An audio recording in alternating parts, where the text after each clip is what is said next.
tentang perjalanan manusia. Secara kita hidup di dunia, sebelum kita terlahir ke dunia, kita mengalami namanya kehidupan di alam rahim, alam perut ibu kita masing-masing. Setelah kita terlahir ke dunia, kita menginjakkan alam dunia. Nanti seterusnya kita akan masuk ke alam barzakh. Alam barzakh adalah sebagian alam akhirat. Bila mana kita ingin selamat di alam barzakh, maka dinilai dari kehidupan kita di dunia.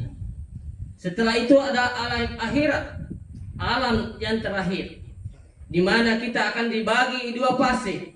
Seseorang atau manusia sebagian masuk ke alam neraka, dan sebagian ada juga yang masuk ke alam surga. Sebagian manusia transit di neraka, selanjutnya juga menuju ke surga. Itulah perjalanan kehidupan kita.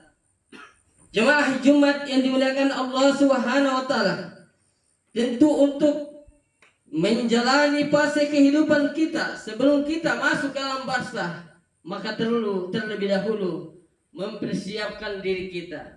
Setelah alam rahim kita lewati, kita terlahir di dunia ini belum memiliki apa-apa.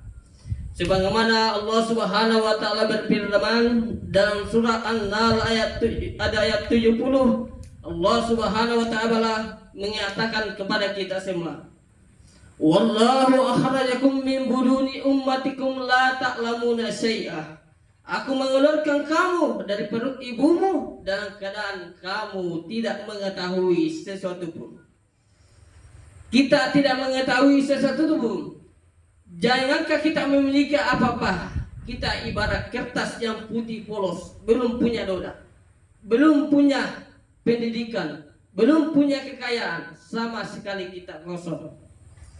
Wa ja'ala lakum sam'a, Allah memberikan modal kepada kamu, yaitu pendengaran. Wal absara, penglihatan untuk kamu sebagai modalmu menjalani kehidupan di dunia. Wal afidata, kamu diberikan hati untuk berpikir oleh Allah Subhanahu wa taala, apakah yang saya lakukan baik atau buruk. Semuanya telah disaring oleh Allah Subhanahu wa taala. Inilah modal yang dimiliki seseorang umat manusia. Kalau kita bertanya sejak lahir dia tuli, maka insya Allah di akhirat nanti siksaannya kurang. Karena berkat ketuliannya itu, dia tidak bisa mempertanggungjawabkan apa yang dia dengar. Kemudian seseorang yang terlahir di dunia karena dia buta, maka siksaannya di akhirat nanti sangat ringan. Karena dia tidak melakukan maksiat, melihat maksiat, tidak mencegah maksiat karena dia buta. Jemaah Jumat yang dimuliakan Allah Subhanahu wa taala, inilah gambaran kehidupan kita di dunia ini. Sebagai manusia, kita dapat imbalan dari Allah Subhanahu wa taala. Sebagaimana apa yang kita lakukan di dunia, baik buruk maupun kebaikan, itu semua ada imbalannya. Dalam surah Al-Salah Allah Subhanahu wa taala berfirman, "Wa may ya'mal misqala dzarratin khairan yarah, wa may ya'mal misqala dzarratin khairan yarah." Ini dua. Seseorang yang berbuat kebajikan walaupun sebarat biji sawi, sekecil apapun perbuatan kebaikan kita, Allah akan memberikan imbalan atau balasan.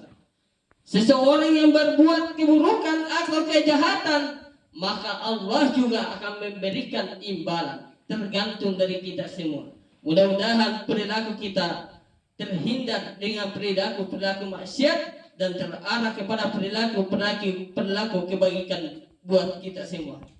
Jemaah Jumat yang dimuliakan Allah Subhanahu wa taala, tentu banyak masa yang telah kita lewati karena kita lalai.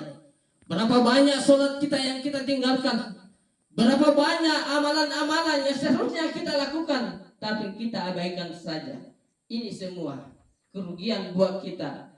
Apa yang menyebabkan hal-hal ini terjadi? Karena kita masih lebih condong kehidupan duniawi. Jemaah Jumat yang dimuliakan Allah Subhanahu wa taala, mudah-mudahan Allah memberikan kita suatu anugerah kepada kita semua, sehingga kita terjerumus kepada hal-hal yang positif, berbuat kebaikan di dunia. Mudah-mudahan di akhirat nanti kita tidak akan mengalami ujian yang begitu berat. Karena di akhirat nanti ada suatu nama pengadilan yang dinamakan Qalu Rabbul Jalil, pengadilan yang seadil-adilnya. Disitulah kita diadili. Apa yang kita perbuat di dunia akan diadili. Di mana mulut terkunci, tangan-tangan berbicara, telinga berbicara, mata berbicara, tidak ada yang bisa terhindar dari perilaku-perilaku kita.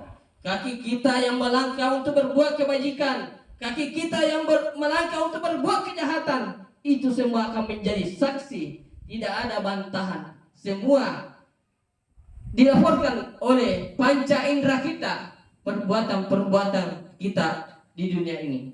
Inilah sekadar renungan kita bersama. Mudah-mudahan kita melakukan perbuatan-perbuatan, selalu perbuatan menuju kebaikan. Barakallahu wa lakum fil Qur'anil Adil wa nafa'ni wa iyyakum bima fihi minal ayati wa zikril hakim. Aqulu qawli hadza fastaghfiruhu innahu wal ghafurur rahim.